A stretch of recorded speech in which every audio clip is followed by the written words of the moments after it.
দেখতে দেখতে দিনগুলো ফুরিয়ে যাচ্ছে, না ফেরার দেশে চলে যেতে হবে আমাদেরকে। আপনি কি বুঝতেছেন? আপনার কোটি টাকা, আপনার গাড়ি বাড়ি ধন সম্পদ সবকিছু থেকে যাবে, কিন্তু আপনাকে এত টাকা থাকার পরেও মাত্র সর্বনিকৃষ্ট একটা কাফনের কাপড় দিয়ে আপনাকে পরানো হবে। 4 কোটিওয়ালা একটি কাঠের মধ্যে আপনাকে রাখা হবে। অবশ্যই আপনাকে গোসল দেওয়া হবে লাখ টাকার সাবান দিয়ে না, মাত্র একটা 20 টাকার সাবান দিয়ে।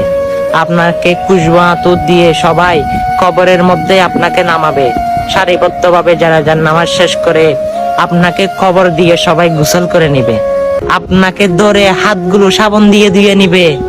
আপনার সেই শরীরের কিসের অহংকার, কিসের বড়াই?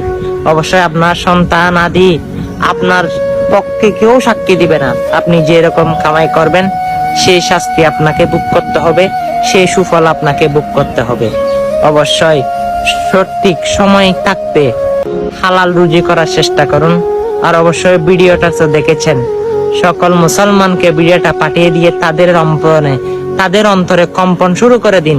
তারা ভিডিওটা দেখুক, আল্লাহর রাস্তায় আসুক। আপনার কারণে কেউ একজন মানুষ ভালো হতে পারবে। ভিডিওটা শেয়ার করে সকল মানুষকে জানিয়ে দিন। আল্লাহ সবাইকে ইসলামের জন্য কবুল করুক, আমিন।